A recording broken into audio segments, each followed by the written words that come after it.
Good evening, everybody, and welcome to our MSD application for the Light Building, which is known as the former San Antonio Light. My name is John Vandu. I'm the environmental manager for the city of San Antonio. And today with me I have Robert Espinosa from the city of San Antonio and Tim O'Neill from ESC Partners. Today what we wanted to do is talk to you about the MSD application, give you an overview of the city's program, talk to you about the process, and then also, we'd also like to turn it over to the applicant so then they can talk about the application itself, all the environmental work that's been completed to date, how the process works with the regulatory agency, and then we wanted to kind of talk about next steps. And so this is a meeting to inform you of this MSD application and to hear from you to see if you have any questions or concerns. And so at this point, what I'd like to do is kind of turn it over to Robert Espinosa, the MSD program coordinator, so that he can talk about the MSD program. And so what I would ask, if y'all could just please refrain from questions. After the two presentations, we'll have a Q&A, and we'll be happy to answer whatever questions you may have. Robert?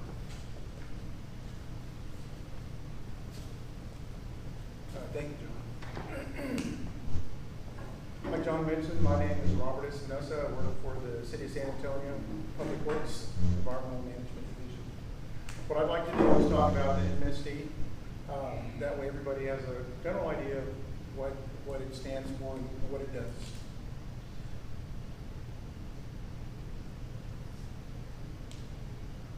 Our agenda for today is an overview, basically, what John was mentioning. We're going to go over the process, the purpose, the benefits of an MSD.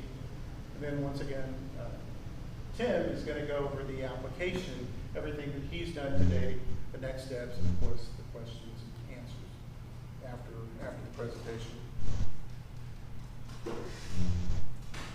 What is an MSD and when was it created? The MSD stands for Municipal Setting Designation. It was created back in September of 2003. It really helps developers develop their properties if they're found to be contaminated with solvents. It addresses existing shallow groundwater contamination below the property. It's something that it's a tool that's being utilized by developers to move the development forward. Of course, it requires City Council to pass a specific ordinance. That's the only way that it can move forward from our hands to the state and, of course, to the developer. The MSD ordinance restricts potable use of impacted shallow groundwater for human consumption. Basically, any shallow groundwater that's on the property, it's not going to be used for drinking water purposes. Every site that applies for the MSD is going to require that it have a public water supply, such as SODS.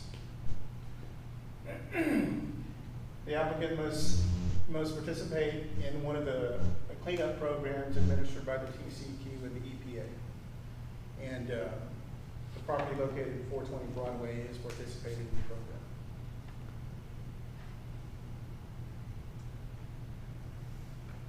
What is an MSD? Once again, it's a tool for redeveloping, addressing shallow groundwater impacts, and it keeps people from drinking any water that's close to the surface.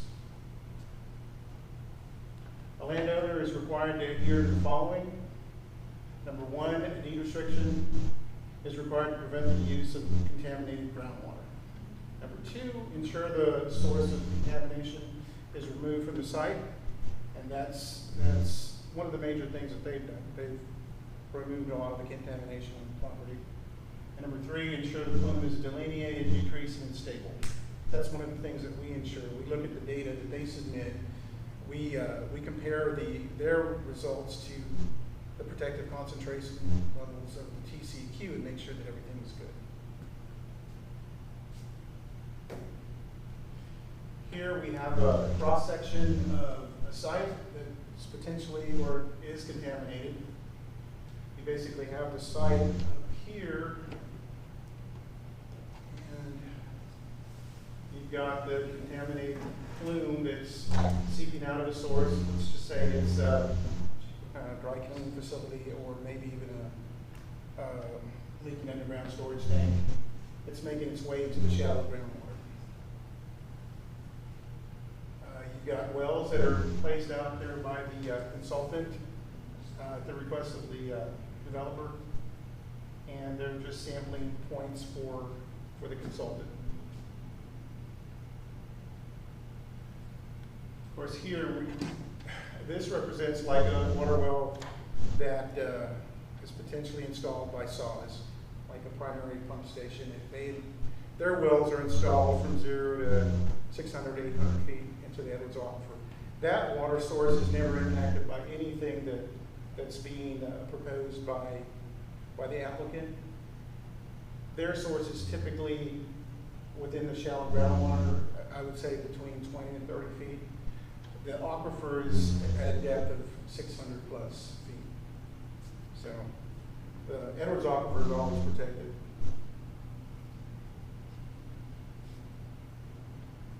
And that red boundary basically represents like the MSD proposed boundary that the applicant is seeking to obtain.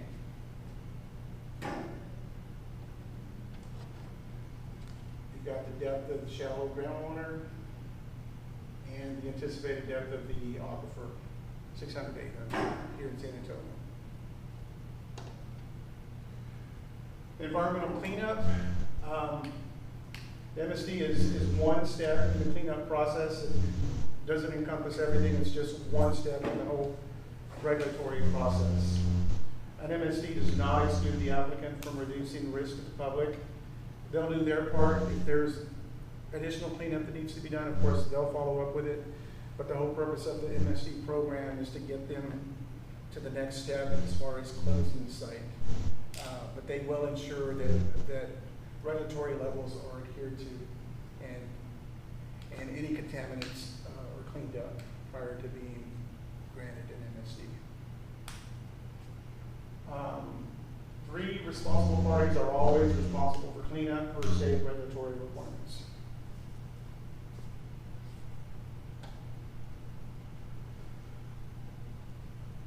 Who the MSD impacts. An MSD does not affect you, meaning the residents in the 5-mile or half-mile radius of 2,500. I think some of y'all were notified because y'all were within the 2,500 feet radius, or if you were a well owner within 5 miles, y'all received the notice. We ensure that everybody that's contacted isn't impacted. We make sure that it's delineated and it's confined to the site itself. If it's not, we would share that information. There are no requirements on anyone else. It's primarily the applicant. They're the responsible party for the site. The drinking water supplied by the city is not affected. Of course, that's the Edwards Aquifer, the water that's supplied by SAW.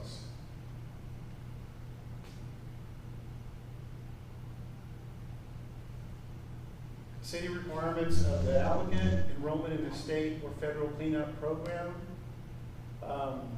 like the voluntary cleanup program. Number 2, through investigation confirming that the groundwater plume is delineated, stable, and decreasing. That's our responsibility. Whenever they submit analytical data of the water that they've sampled, we take a look at it and make sure that everything is clean. Source of contamination has been removed. According to the applicant, it has been removed and it's been decreasing, so things look really good there at 420 Broadway. The application is signed by a third-party engineer or geologist. The application that was submitted for 420 was signed by a PG, a professional geologist.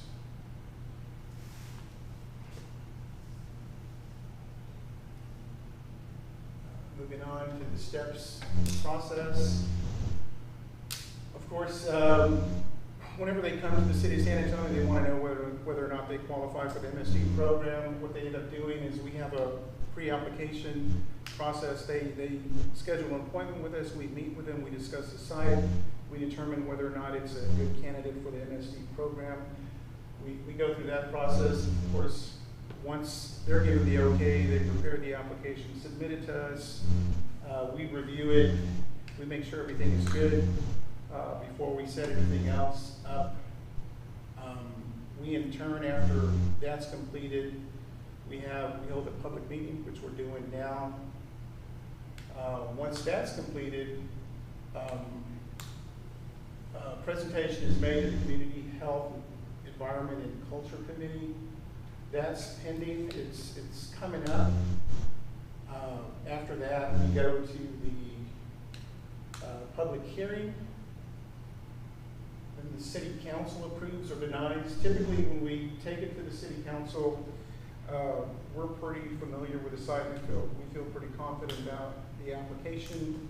We're hoping that the City Council will approve it. In this case, everything looks good. We don't foresee there being any issues, but a council member can always say yea or nay.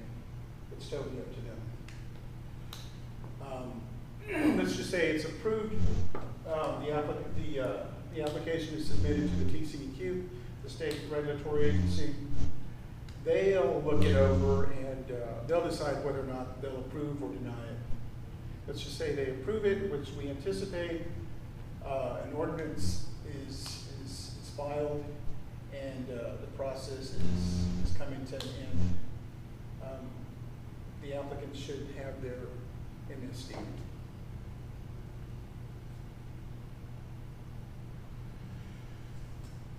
The benefits of a MSD protects the public from human consumption of shallow, contaminated groundwater. Number two, it encourages cleanup of contaminated sites.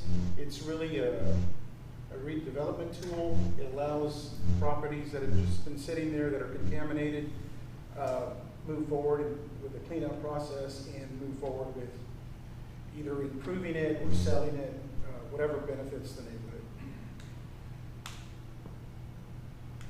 And that covers number three. Promotes redevelopment of underutilized properties.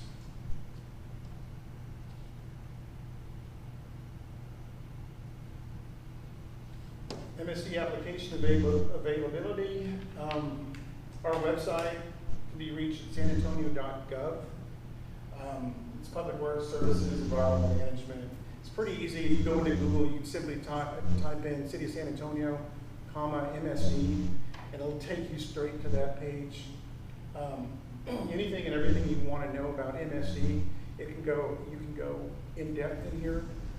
Click on whatever icon you're looking. If you're looking for something in particular, you just look at the icons and whatever you think is pertinent to what you want to find out a little bit more about. Just click on it and it'll give you everything you need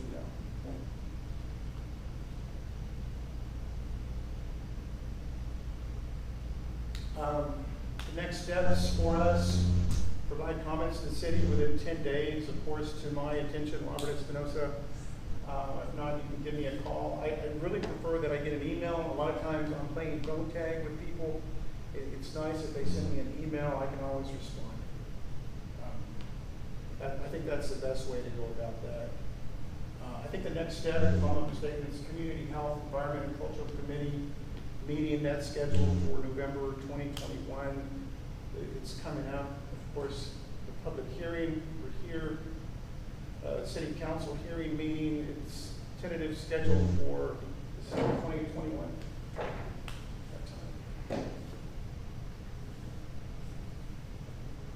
I've got my contact information. You can also find this on the website. It's got the address, got the email address, and if you have any questions, if we don't get any questions now, we're giving you like 10 days to submit something, either phone call or email. Once again, feel free to just contact me and I can answer questions.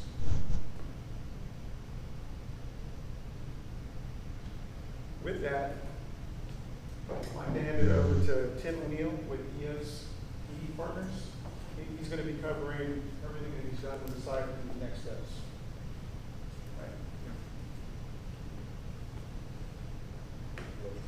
Yeah.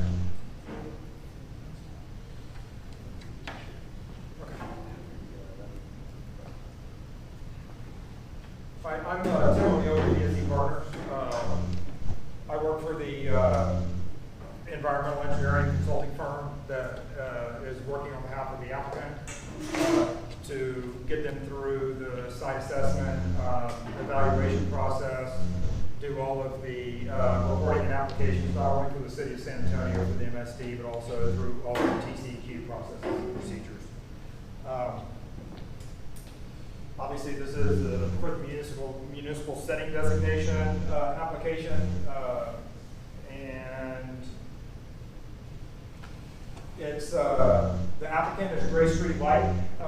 This is for the light track, most commonly referred to as light track, located at 420 Broadway Street, and this is the information down below that came specifically off of the application. This is just kind of a general overview map that depicts where the site is relative to the general San Antonio area. Okay, so today, currently, the site is approximately 2.15 acres, located in a downtown area, predominantly in a commercial area as far as surrounding developments. And the site has recently been redeveloped for commercial purposes, office space.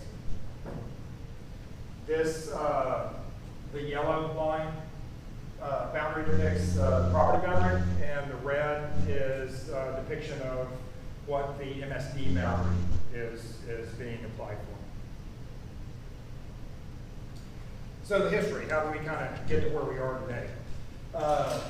The site was operated as a newspaper publishing and printing press facility, according to historical documents, since at least 1930, under San Antonio Light, more recently under San Antonio Express News, and like I said, commonly referred to as the Light Building. In addition to the printing press operations, historically, there was a cleaners reported to be located at an address 413 North Alamo Street. That's generally on the southeast portion of the site. And that was reported and showed up in historical documents in 1964. That address and that location appears to have subsequently, since that date, been swallowed up by expansion and further development of the San Antonio Light operations.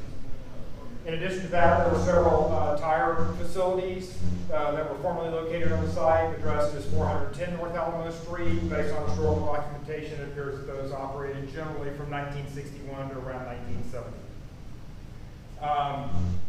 From 1966 to 1920, we have completed a series of environmental investigations at the site to identify any areas of soil impacts, groundwater impacts, investigating all potential source areas from all these different historical operations across the site.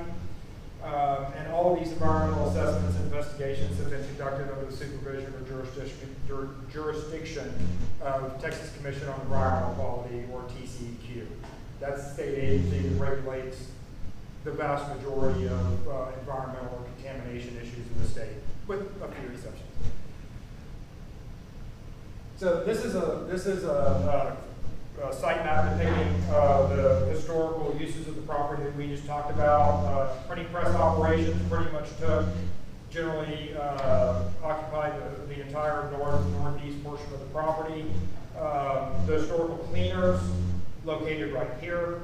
And as you can see, I don't know how clear it is, but this is all building that was more recently the San Antonio Light operation. So that was actually constructed and operated on top of where that cleaners used to be. Down here a little further south, this was a former fuel tanks, registered fuel tanks. Those were registered to the San Antonio Light facility and their operations. And this right here is where the series of several tire stores and facilities operated.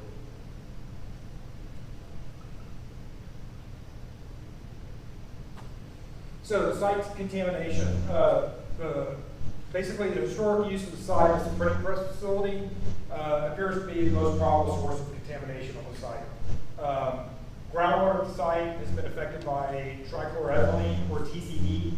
TCE is very common for particularly a while back, it was far more commonly used. But it's chlorinated solvent. It is a very common cleaner, degreaser, used in a lot of things like not just printing presses. For the printing presses, it was very frequently used as cleaning parts, degreasing parts, and it was also used for de-inking. So all these parts and pieces of this facility where they were running through the printing operations and stuff like that, TCE is a very commonly used, or used to be a very commonly used compound for de-inking. It's also it's a very widely used compound. It's also used in a lot of automotive repair facilities, parts washers, a lot of different things. So at this site, it's the TCE in the groundwater that is at the heart of the issue. That groundwater bearing unit, kind of like Robert alluded to, is the first shallow groundwater bearing unit, and at this site, it's encountered at approximately 20 to 30 feet below ground surface. So fairly deep compared to somebody conducting operations on the surface, but very, very shallow compared to the 800-900, better than 1,000 feet that just about any kind of usable water well is completed or screened in, as far as groundwater bearing units. And there were no chemicals of concern, there were no contaminants that were reported above regulatory limits in the soil. This site is really about the groundwater and the impacts to groundwater. So the applicant's responsibility for things that have occurred leading up to this MSD application and putting this site into regulatory programs with the TCEQ. The former fuel underground storage tanks that were associated with San Antonio Express News, those have been removed from the ground, and they were run through the appropriate TCEQ program and got state regulatory closure back in 1996. That actually, I believe, predated any involvement with the current applicant. I believe that was actually done by San Antonio Express News or one of their associated entities. But those tanks have been removed and formally run through the state program and closed out. Like Robert indicated,